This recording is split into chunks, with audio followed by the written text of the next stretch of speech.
Good morning to all of you students. आइए बात करते हैं हम अगला अध्याय। आज नया अध्याय है 16 अध्याय, जो हमारा राजनीति विज्ञान का सबसे अंतिम अध्याय है। राजनीति विज्ञान का सबसे अंतिम अध्याय, ठीक है। राजनीति विज्ञान का ये अंतिम अध्याय है। आइए जानते हैं। बहुत मज़ेदार टॉपिक है, एंजॉय करिए, इसमें खूब मज़ा लीजिए, ठीक है। आइए देखते हैं, है ना। लोकतंत्र। आप लोकतंत्र के बारे में जानते हैं, मुझे बार बार बताने की ज़रूरत नहीं है। क्यों? लोकतंत्र मतलब जनता के लिए, जनता द्वारा चुना गया शासन व्यवस्था ही क्या है? लोकतंत्र है, ठीक है। सरकार एवं सामाजिक आंदोलन। बोला जा रहा है लोकतंत्र एवं सामाजिक आंदोलन, मतलब समाजों के द्वारा किया गया आंदोलन ही क्या कहलाता है? सामाजिक आंदोलन। क्योंकि लोकतांत्रिक शासन व्यवस्था में समाज के द्वारा जो किया जाता है आंदोलन, वो क्या कहलाता है? लोकतंत्र एवं सामाजिक आंदोलन। चलिए आगे जानते हैं मेरे प्यारे बच्चों। आगे देखते हैं कि क्या है ना। देखिए, आपने पिछले अध्यायों में, है ना, पिछले अध्यायों में आपने भारतीय लोकतांत्रिक और लोकतांत्रिक शासन व्यवस्था में आम व्यक्तियों की भागीदारी को समझने का प्रयास किया कि जनता का किस प्रकार भागीदारी होता है। इस अध्याय में लोकतंत्र में जन आंदोलन की भूमिका को समझने का प्रयास करेंगे। कुछ जन आंदोलन के अध्ययन द्वारा हम ऐसे सवालों का जवाब खोजेंगे। जन आंदोलन क्या होता है? यानी जनता द्वारा किया गया, यानी पब्लिक द्वारा किया गया आंदोलन जन आंदोलन कहलाता है। लोकतंत्र में जन आंदोलनों की क्या भूमिका होती है? लोकतंत्र में इसका क्या भूमिका होता है? क्योंकि देखो, सरकार पर इसका दबाव पड़ता है, ठीक है, और इस जनता का जो मांग होता है उस अनुरूप जो है उसको काम करना पड़ जाता है। ये लोकतंत्र का सबसे बड़ा भूमिका है, ठीक है। आइए देखते हैं। सामाजिक आंदोलनों की अवधारणा। सामाजिक आंदोलनों की अवधारणा एवं परिप्रेक्ष्य क्या है? इसका क्या क्या अवधारणा है, क्या परिप्रेक्ष्य है, किस परिप्रेक्ष्य, किस चीज को लेकर के बात किया गया है, ठीक है। तो आइए देखते हैं। सामाजिक आंदोलन, है ना। समाज तो आप जानते ही हैं, है ना। तो उस समाज के द्वारा किया गया आंदोलन सामाजिक आंदोलन कहलाएगा, ठीक है। पिछले अध्याय में आपने इसे पिछले अध्याय 16 अभी है, आप इसे पिछले अध्याय में मतलब 15 अध्याय में हमने लोकतंत्र में आम व्यक्ति यानी हमारी अपनी भागीदारी के बारे में जानने की कोशिश की, है ना। हमने देखा कि लोकतंत्र में अलग अलग माध्यमों से शासन में भागीदारी की व्यवस्था की जाती है। शासन में भागीदारी की व्यवस्था की जाती है। हमने यह भी देखा कि लोकतंत्र में भागीदारी के लिए वयस्क मतदान, निश्चित आयु के बाद सभी नागरिकों को वोट डालने का अधिकार। सभी नागरिकों को क्या है? वोट डालने का अधिकार, ठीक है। वोट डालने का अधिकार, सक्रिय दबाव समूह, एकदम एक्टिव दबाव समूह, और मीडिया की भूमिका महत्वपूर्ण होती है। आपने पिछले अध्याय में देखा दबाव समूह के बारे में, है ना, और मीडिया की भूमिका भी देखा, ठीक है। लेकिन क्या आपने कभी सोचा है कि लोकतांत्रिक शासन व्यवस्था में जन सहभागिता के इन साधनों के अलावा भी भागीदारी के कोई अन्य प्रकार हो सकते हैं? आम तौर पर एक लोकतांत्रिक शासन व्यवस्था में शासन द्वारा ही मतदान, अपनी बात बोलने की स्वतंत्रता, समूह बनाने की स्वतंत्रता आदि अधिकार व्यक्तियों को दिए जाते हैं। लेकिन एक लोकतांत्रिक शासन व्यवस्था की मजबूती इसी में है कि उसमें लगातार ऐसे और साधन प्रयोग किए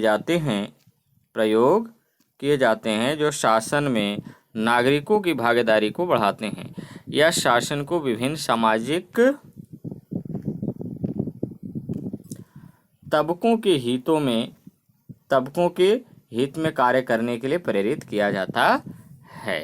सामाजिक आंदोलन किसी देश या समाज में किसी समूह द्वारा अपने मांगों के लिए मिलकर किया गया प्रयास होता है ना। यहाँ हम हमारे देश में हाल ही में हुए आंदोलनों के संदर्भ में समझने का प्रयास करेंगे कि वो कौन कौन से आंदोलन हमारे देश में हुआ है। ठीक है, जैसे मान लीजिए अगर आपका गांव है और आपके गांव के पूरे लोग जब मिल के कोई आंदोलन करते हैं किसी मांग को लेकर के कि नहीं आपके गांव में रोड है ही नहीं, सिर्फ ऐसे ही रास्ता है, तो आप रोड को मांग बना करके यानी रोड की मांग को बना करके और सीधा आंदोलन खड़ा कर दिए कि नहीं यहाँ पे रोड बनना चाहिए, तो ये आपका सामाजिक आंदोलन हुआ। और जैसे ही आपका मांग पूरा हो जाता है आपका आंदोलन भी क्या हो जाता है, खत्म हो जाता है। ठीक है, तो उसी प्रकार का आंदोलन होता है सामाजिक आंदोलन। ठीक है, आइए आगे देखते हैं। पहला, सामाजिक आंदोलन लोकतंत्र में जनसहभागिता को कैसे प्रभावित करता है। ये क्वेश्चन आप बना के बिल्कुल व्हाट्सएप करेंगे क्योंकि बहुत इम्पोर्टेंट है ना। अब आइए आगे, उसके बाद आइए देखते हैं एक बहुत रोचक बात है, उड़ीसा का बात है ना।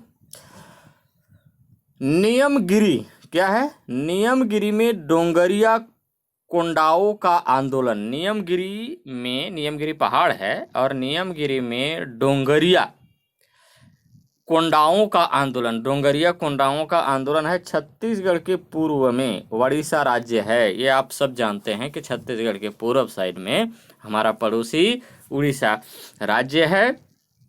यहाँ नियमगिरी नाम की एक पहाड़ी है, नियमगिरी नाम की एक क्या है, पहाड़ी है जिसमें बॉक्साइट अर्थात एल्युमिनियम एश का भंडार है। ठीक है, राज्य सरकार ने इसके खनन के लिए एक कंपनी से 2004 में करार किया था। यह एक वन्य क्षेत्र था, इसलिए यहाँ खनन के लिए वन विभाग की अनुमति जरूरी थी। कंपनी ने सभी आवश्यक अनुमति प्राप्त कर ली। 27 जनवरी 2009 का दिन था। कंपनी की मशीनें खनन प्रारंभ करने के लिए पहुंच चुकी थी, लेकिन उसी दिन सुबह से ही इस क्षेत्र में रहने वाले लोग नियमगिरी पहाड़ी के चारों ओर जुटने लगे थे। देखते ही देखते हजारों की संख्या में लोग एकत्रित हो गए। ठीक है, एक आंकड़े के अनुसार लगभग 10,000 महिला व पुरुष एकत्रित हो चुके थे। यह यानी ये लोग नहीं चाहते थे कि नियमगिरी पहाड़ी में खनन कार्य किया जाए। इन लोगों ने बुलडोजरों से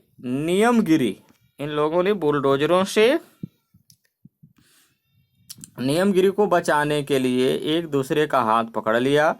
इस प्रकार 17 किलोमीटर लंबी मानव श्रृंखला, 17 किलोमीटर लंबी मानव का लाइन बना करके, श्रृंखला बना करके यानी बनाकर पूरे नियमगिरी नाम का एक पहाड़ी है, उस पहाड़ी को घेर लिया। प्रदर्शनकारियों के पास जो तख्ती थी यानी जो बैनर था उन पर लिखा था वेदांत वापस जाओ, वेदांत वापस जाओ, नियमगिरी में खनन बंद करो, ऐसा लिखा हुआ था, है ना। और वो लोग बिल्कुल रोक लगाए उस पर। आइए अब इस घटना के कारणों को समझते हैं। सरकार का मानना था कि विकास के लिए इस परियोजना की आवश्यकता थी। इस परियोजना में 1 मिलियन टन प्रति वर्ष उत्पादन वाली एल्युमिनियम रिफाइनरी, 3 मिलियन टन प्रति वर्ष उत्पादन वाला बॉक्साइट खान, कालाहांडी जिले के लंजीगर में 75 मेगावाट का बिजली संयंत्र का निर्माण होना था। इन सब के लिए 400 करोड़ रुपए का निवेश क्षेत्र में होना था, जिससे वहाँ रोजगार के अवसर बढ़ते गए, यानी बढ़ते, ऐसा ये सरकार का कहना था। ठीक है, बढ़ते। दूसरी ओर जिन लोगों ने खनन का विरोध किया, यानी सरकार का वो बयान था, लेकिन दूसरी ओर ये जो बोल रहे हैं, अब जो जनता लोग बोल रहे हैं कि वे, यानी दूसरी ओर जिन लोगों ने खनन का विरोध किया वे लोग नियमगिरी क्षेत्र के स्थानीय निवासी हैं। यह एक जनजातीय क्षेत्र है जहां डोंगरिया कोंड, डोंगरिया कूत और अन्य जनजातियां लंबे समय से निवास करती है। नियमगिरी पहाड़ी का नाम नियम राजा पेनु नामक एक राजा के नाम पर पड़ा है। इस क्षेत्र में रहने वाली जनजातियां आज भी इस पहाड़ी की पूजा नियम राजा के रूप में करती है। उनका मानना है कि नियम राजा उनकी रक्षा करता है। ये लोग नियमगिरी क्षेत्र में मिलने वाले वन्यजीव, नदी, झरनों आदि से ही अपनी आजीविका कमाते हैं। इस प्रकार यहाँ रहने वाले लोगों के जीवन का अधिकार नियमगिरी पहाड़ी और यहाँ फैली प्राकृतिक संपदा ही है। अगर यहाँ खनन होता तो इन लोगों को यहाँ से विस्थापित होना पड़ता और उनकी आजीविका के साधन छिन जाते। जब से सरकार और कंपनी के बीच समझौता हुआ था, तभी से ये जनजातियां खनन परियोजना का विरोध कर रही थी। इसके लिए इन लोगों द्वारा एक लंबा शांतिपूर्ण संघर्ष किया गया और कुछ अन्य समाज सेवियों ने जनजातीय लोगों की मदद की। सरकार द्वारा जनजातियों की मांग पर परियोजनाओं की जांच के लिए कई समितियां गठित की गई। इन समितियों ने यह पाया कि कंपनी ने गलत तरीके से खनन की अनुमति प्राप्त की थी। जनजातीय क्षेत्रों में खनन करना पीसा एक्ट है ना, पीसा एक्ट यानी जिसके तहत जनजातीय वनांचलों में पंचायतों को कई अधिकार दिए गए थे का उल्लंघन था। पीसा एक्ट का उल्लंघन था, है ना। नियमगिरी के जनजाति लगातार जुलूस प्रदर्शन और वेदांत कंपनी के प्रवेश का विरोध करते रहे। उनकी ओर से सर्वोच्च न्यायालय में एक याचिका दायर की गई। यानी जो आंदोलन करने वाले लोग हैं उनके ओर से जो है सर्वोच्च न्यायालय में, सुप्रीम कोर्ट में याचिका दायर किया गया और 2013 में सर्वोच्च न्यायालय का महत्वपूर्ण निर्णय आया, जिसके अनुसार पीसा एक्ट के तहत जनजातीय क्षेत्र की 12 ग्राम सभाओं को इस बात के लिए मतदान करना था कि नियमगिरी में खनन होगा या नहीं। अंततः सभी ग्राम सभाओं ने एक मत होकर खनन के विरोध में मतदान किया और इस प्रकार जनजातीय लोगों ने नियमगिरी क्षेत्र के प्राकृतिक संसाधनों पर अपने परंपरागत अधिकारों की लड़ाई एक लंबे समय के बाद जीती। ठीक है, तो इस तरह से नियमगिरी का क्या था, संघर्ष था। अब इसको मैं छोटा सा चीज़ों में आपको एक छोटी सी बातों से समझा देता हूँ, बहुत सहज तरीके से समझा देता हूँ ताकि आपको लगेगा कि देखिए क्या था। अब आप ध्यान से सुनिए। देखिए क्या था कि छत्तीसगढ़ के, मान लो ये छत्तीसगढ़ है, तो ये छत्तीसगढ़ के ये पूरब साइड में क्या था, उड़ीसा राज्य। यहाँ पे उड़ीसा राज्य है, ठीक है, ये उड़ीसा राज्य है ना। और इस उड़ीसा राज्य में एक नियमगिरी नामक पहाड़ी था। क्या था? नियमगिरी नामक पहाड़ी था। इस पहाड़ी में क्या पाया गया? बॉक्साइट पाया गया। क्या पाया गया? बॉक्साइट पाया गया। और बॉक्साइट पाया गया तो सरकार ने सोच रहा था कि इस बॉक्साइट का खनन करवा दिया जाए, है ना, और इससे जो है लोगों को रोजगार मिल जाएगा और बॉक्साइट का भी उपयोग हो जाएगा। विकास के लिए काम किया जा रहा था। लेकिन आप इससे पहले 2013 के अधिनियम के बारे में कुछ पढ़े हैं, है ना। तो ठीक उसी प्रकार यहाँ भी मतलब आदिवासियों के लिए एक नियम रहता है जिसका नाम है पीसा एक्ट, है ना। पीसा एक्ट अधिनियम होता है और उस अधिनियम के तहत उनका भी भागीदारी होना जरूरी होता है। किनका भागीदारी होना? जो उस क्षेत्र में रह रहे हैं। तो सरकार ने तो निर्णय ले लिया, वेदांत कंपनी को दे दिया, उनके साथ समझौता कर लिया कि अब आप इसमें खनन करवाइए, है ना, और इस पर मुझे टैक्स दीजिएगा, इसका जो है जो पैसा बनेगा वो मुझे जो है बेच करके और इसकी पैसा दीजिएगा। ठीक है। तो अब वहाँ के जनता लोग मिल करके, और नियमगिरी जो पहाड़ी था बहुत लंबा चौड़ा में फैला हुआ था, वहाँ के लगभग 10,000 महिला और पुरुष मिल करके और एक लाइन बना करके, जैसे मान लो ये गोला गोला है, यहाँ भी यहाँ ऐसे लाइन बना करके और चारों तरफ से घेरेवा कर लिया, और अपने साथ जो बैनर लेते हैं ना हाथ में, ऐसे बैनर लेकर के, इस टाइप का ऐसे बैनर लेकर के, और इस पर लिखा था वेदांत वापस जाओ, नियमगिरी में नहीं लगेगी खनन, नहीं लगेगी भाई, नहीं लगेगी, इस टाइप का है ना। तो ऐसा कर दिए ये लोग। उसके बाद ये नहीं मान रहे थे, फिर सुप्रीम कोर्ट में मामला चला गया। सुप्रीम कोर्ट में ये लोग केस दायर किया और सुप्रीम कोर्ट ने सीधा उस पर जवाब दिया कि अगर वहाँ की जनता नहीं चाह रही है तो नहीं लगाना चाहिए। ठीक है, वोट हुआ और वोट होने के बाद जो है पूरे के पूरे जनता सहमति जता दी अपना कि नहीं लगेगा। नियमगिरी में क्या खनन उत्खनन करने का गाड़ी, और उसे नहीं खनन किया जाएगा, क्योंकि देखिए वो उन लोग का मानना था कि नियमगिरी राजा रहता था उसमें, और उस राजा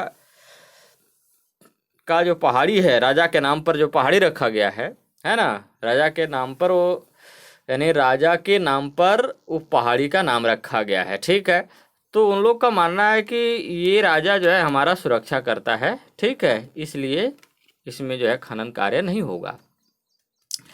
तो इसलिए ये लोग जो है उसको क्या कर दिए, रोक लगा दिए। ठीक है, तो इस तरह से ये काम हुआ। अब आप इसको कहानी के रूप में अपना से भी अब लिख सकते हैं, कोई दिक्कत है नहीं। चलिए बच्चों, आगे हम बात करते हैं। ठीक है, देखिए आगे, सूचना के अधिकार के संघर्ष, सूचना के अधिकार का संघर्ष, सूचना के अधिकार का संघर्ष। अभी हमने ओडिशा के जनजातियों की कहानी को समझने का प्रयास किया था। आइए अब हम एक और जन आंदोलन के बारे में पढ़ते हैं। ठीक है, जनता के आंदोलन के बारे में, वो भी जन आंदोलन था। देखे ना, जनता आंदोलन किया और जनता के आंदोलन की वजह से वो नियमगिरी के समझौता को रद्द करना पड़ा सरकार को। ठीक है, ठीक उसी प्रकार यहाँ भी है। मध्य राजस्थान के जिले अजमेर, भीलवाड़ा, पाली और राजसमंद सूखा प्रभावित जिले हैं। ठीक है, सूखा प्रभावित मतलब वहाँ पे सूखा पड़ता है। यहाँ छोटे किसान और मजदूर जीवन यापन के लिए सरकार की योजना, अकाल राहत कार्य और अन्य सरकारी योजनाओं पर निर्भर हैं। इनमें से अधिकतर योजनाएं पंचायतों द्वारा चलाई जाती है। इन क्षेत्रों में काम के बदले न्यूनतम मजदूरी नहीं मिल पाती थी, तो 1987-88 में जब न्यूनतम वेतन 11 रुपये था, आमतौर पर न्यूनतम वेतन कितना था, 11 रुपये था। आमतौर पर पुरुषों को 7 या 8 रुपये के हिसाब से और महिलाओं को 5 या 6 रुपये के हिसाब से मजदूरी दी जाती थी। ठीक है, लेकिन हुआ क्या, आगे की घटना देखते हैं। परेशान होकर यहाँ के मजदूरों द्वारा अपने कार्य की न्यूनतम मजदूरी की मांग की जाने लगी, और बिल्कुल सच बातों कर रहे थे, मांग करना भी चाहिए, है कि नहीं। कई अधिकार यानी कई सरकारी कार्यालयों से शिकायत के बाद भी मजदूरों को पूरी मजदूरी नहीं मिली। इस प्रकार यानी इस पर मजदूरों ने संगठित होकर आंदोलन करने का विचार किया। इसके लिए 1 मई 1990 में मजदूरों ने मजदूर किसान शक्ति संगठन भी बनाया। कुछ समाज सेवियों ने इस संगठन का नेतृत्व किया। ठीक है, मजदूर किसान शक्ति संगठन, मजदूर किसान शक्ति संगठन ने पूरी मजदूरी के लिए सरकारी दफ्तरों के बाहर कई धरने दिए, भूख हड़तालें की, लेकिन फिर भी कुछ नहीं हुआ।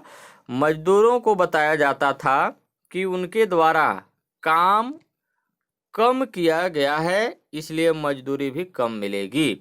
इस पर संगठन ने तय किया कि एक गांव के 12 मजदूर अपना कार्य पूरी ईमानदारी से करेंगे, साथ ही वे अपने कार्य की नाप भी खुद ही करेंगे। लेकिन ऐसा करने के बाद भी इन मजदूरों को पूरी मजदूरी नहीं मिली। इसके बाद क्षेत्र के मजदूर और किसानों ने मजदूर किसान शक्ति संगठन के साथ मिलकर आंदोलन किया। एक लंबे संघर्ष के बाद केंद्र सरकार के हस्तक्षेप से इन 12 मजदूरों को पूरी मजदूरी मिली। ठीक है, इस सफलता के बाद मजदूरों ने अपने काम और उसके बदले में मिली मजदूरी का रिकॉर्ड रखना प्रारंभ कर दिया। सरकार द्वारा मजदूरों के काम और मजदूरी का रिकॉर्ड जिस रजिस्टर में रखा जाता था उसे मस्टरोल यानी मास्टर रोल कहते थे। मजदूरों ने मास्टर रोल पर भी ध्यान देना शुरू कर दिया। सरकारी रिकॉर्ड से मजदूरों को पता चला कि स्थानीय अधिकारियों और सरपंचों द्वारा मजदूरों को उतने वेतन का भुगतान नहीं किया गया जितना कि सरकार ने उसके कार्य के लिए दिया था। कई तरह के भ्रष्टाचार के मामले सामने आए। ठीक है, सामने आए, जैसे ऐसे लोगों के नाम से भुगतान किया गया था जो उस गांव में पिछले कई वर्षों से नहीं रह रहे थे। कुछ सरकारी अधिकारियों के नाम पर भी मजदूरी का भुगतान किया गया था। मजदूरी कम दिन की गई और भुगतान अधिक दिन किया गया। ऐसे भवन कागजों में बने जो कभी बने ही नहीं थे। मतलब कहा जा रहा है कि मतलब जो भवन का निर्माण हुआ ही नहीं है और वो भवन कागज में दिखा दिया गया है, अर्थात रजिस्टर में दिखा दिया कि ये भवन बन गया है और उसका पैसा निकाल लिया गया है। इस तरीके से काम हुआ है। ठीक है, आगे आइए। जन सुनवाई यानी अब मजदूर जान चुके थे कि सरकार तो उनकी मजदूरी पूरी देती है, लेकिन जो अधिकारी और पंचायत के लोग मजदूरों को मजदूरी देते थे वे भ्रष्टाचार करते थे। मजदूरों को समझ आ गया था कि यह मामला केवल मजदूरी का ही नहीं है। अब मजदूरों ने सरकारी रिकॉर्ड को देखने की मांग की, लेकिन सरकारी अफसर रिकॉर्ड देखने के लिए तैयार नहीं थे। इसलिए संगठन ने तय किया कि वे क्षेत्र के गांव में सभी लोगों को सरकारी कार्यों के भ्रष्टाचार के बारे में बताएंगे। इसके लिए संगठन ने कई जन सुनवाई की थी, है ना।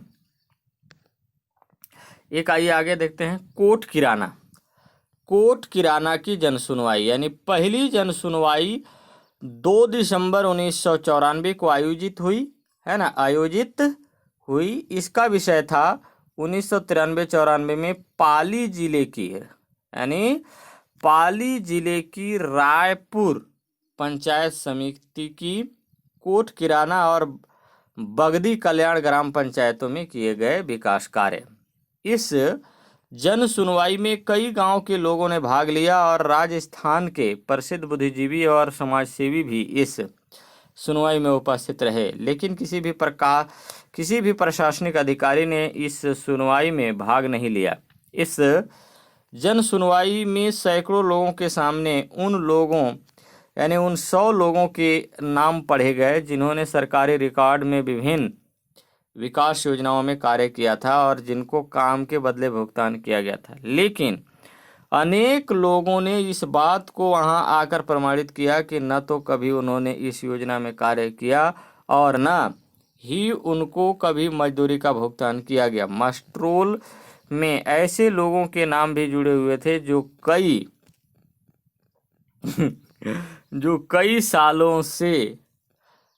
कई साल पहले परलोक सिधार गए।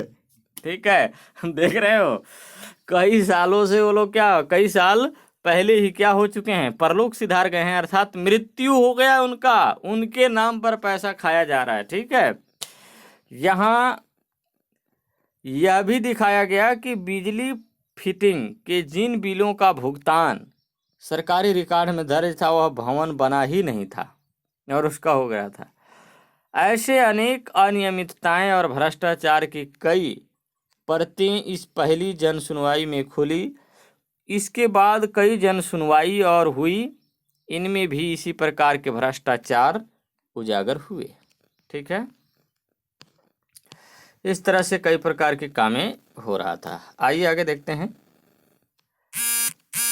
सूचना के अधिकार की मांग यानी शुरू में आंदोलन की मांग केवल न्यूनतम मजदूरी के सही भुगतान से जुड़ी थी, लेकिन 5 जन सुनवाई के बाद मजदूर विकास के कामों के कार्य रिकॉर्ड को देखने की मांग कर रहे थे। वे मांग कर रहे थे कि लोगों की जिंदगी से जुड़े कामों के सरकारी रिकॉर्ड की सूचना सभी लोगों को मिलनी चाहिए। सरकारी अफसर रिकॉर्डों को छुपा कर रखते थे। इन छुपे हुए रिकॉर्डों में भ्रष्टाचार के मामले में भी छुप जाते थे। इस बात को संगठन ने समझा लिया था। मजदूरों का मानना था कि उनसे जुड़े कामों के रिकॉर्ड देखना उनका हक है। अब उनको यह हक कानूनी रूप से चाहिए था। आगे चलकर इसी मांग को सूचना के अधिकार की मांग के रूप में रखा गया। सूचना के अधिकार के लिए संगठन ने बहुत प्रयास किया, लेकिन जब सरकार ने उनकी मांग नहीं मानी तो 1997 में संगठन ने राजधानी जयपुर में एक बेमियाद धरना शुरू किया। इस धरने में राज्य के अलग अलग क्षेत्रों से लोगों ने हिस्सा लिया। यह धरना 26 मई 1997 से 14 जुलाई 1997 तक पूरे 53 दिन तक चला। ठीक है। इस धरने का अंत बड़े ही नाटकीय ढंग से 14 जुलाई 1997 को हुआ और सरकार ने बताया कि उसने 1 साल पहले ही आंदोलन की मांगों के अनुसार नियम बना दिया था। इस नियम के अनुसार राजस्थान के आम आदमियों को पंचायतों से बिल, वाउचर्स, मास्टर रोल और अन्य विकास कार्य संबंधी दस्तावेजों को देखने और उनकी फोटोकॉपी लेने का अधिकार प्रदान कर दिया गया था। राजस्थान के साथ ही सूचना के अधिकार की मांग दूसरे राज्यों में भी चल रही थी। देश के कई राज्यों में सूचना के अधिकार को लागू किया गया। इसकी सूची इस प्रकार है। आइए देखते हैं कौन कौन से देश में लागू हुआ, कौन कौन से राज्य में लागू हुआ है ना। देखिए, तमिलनाडु सूचना का अधिकार अधिनियम 1997, 5 मई 1997 को तमिलनाडु में सूचना का अधिकार अधिनियम लागू हो गया। अब इससे अगर आपको समझ में नहीं आ रहा होगा तो होता क्या है कि जैसे मान लीजिए कार्यालय है, पंचायत कार्यालय है या कोई कलेक्टर कार्यालय है या तहसील है, तो तहसील में आप चाहते हैं कि मान लीजिए किसी चीज़ का डिटेल निकलवाना चाहते हैं। आप क्या निकलवाना चाहते हैं? डिटेल निकलवाना चाहते हैं। जैसे मान लीजिए कोई है व्यक्ति, मान लो ए नामक व्यक्ति है और ए नामक व्यक्ति के बारे में आपको डिटेल निकलवाना है। आप बी व्यक्ति हैं तो बी क्या करेगा? सूचना अधिकार अधिनियम 10 रुपये का फार्म भर करके और उस ऑफिस में भेज दिया जाएगा और उस ऑफिस में जाएगा और ए नामक व्यक्ति का जो रिकॉर्ड होगा वहाँ उसका फोटोकॉपी आपको दे दिया जाएगा। ठीक है। इस तरह से आप इसके बारे में या पंचायत में जितना भी योजना से संबंधित काम हुआ, अगर आप चाहते हैं कि मुझे पूरे के बारे में डिटेल जानना है कि क्या क्या कितना कौन कौन सा योजना आया, किस किस योजना पर काम हुआ है ना, कितने लोगों ने काम किया, कितने पैसा पेमेंट किया गया, क्या क्या हुआ, ये सारे चीज़ें, भ्रष्टाचार तो लोग नहीं किया, ये सभी के बारे में आप जान सकते हैं। किसके माध्यम से? सूचना अधिकार अधिनियम के तहत। ठीक है। ये आपको सूचना मतलब जानकारी लेने का अधिकार मिल गया। ठीक है। ये कहाँ का? तमिलनाडु। अब देखिए, गोवा सूचना अधिकार अधिनियम 1997 में, ये 2 दिसंबर 1997 को काम किया, अपने यहाँ अपने राज्य में लागू कर दिया। महाराष्ट्र, अब देखिए आगे, महाराष्ट्र सूचना का अधिकार अधिनियम 2000 में लागू किया, 18 जुलाई 2000 को। राजस्थान सूचना का अधिकार अधिनियम 2000 को लागू किया, 26 जनवरी 2001 को लागू कर दिया पूरी तरह से।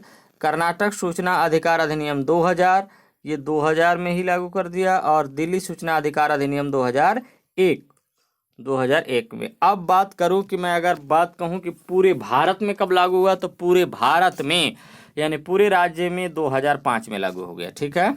याद रहेगा कि भूल जाओगे? याद रखना है ना। देखिए, पूरे देश में 2005 से सूचना का अधिकार अधिनियम लागू हुआ और इस प्रकार राजस्थान में चले सूचना के अधिकार आंदोलन ने एक लंबे शांतिपूर्ण संघर्ष के बाद सफलता प्राप्त की। ठीक है। तो बस आज हम यहीं तक बात करते हैं, बाकी अगले दिन हम बात फिर करेंगे, आपसे फिर मुलाकात होगा। लेकिन इससे पहले कि आपका ये 2 क्वेश्चन आपको करने हैं, है ना। सूचना के अधिकार से आपको क्या लाभ हुआ या आप क्या समझते हैं, चर्चा कीजिए। आप सूचना के अधिकार का प्रयोग कैसे कर सकते हैं, ये ठीक है, तो ये दोनों क्वेश्चन बना करके और व्हाट्सएप में आप सेंड करेंगे, बाकी हम अगले दिन फिर से बात करेंगे। धन्यवाद।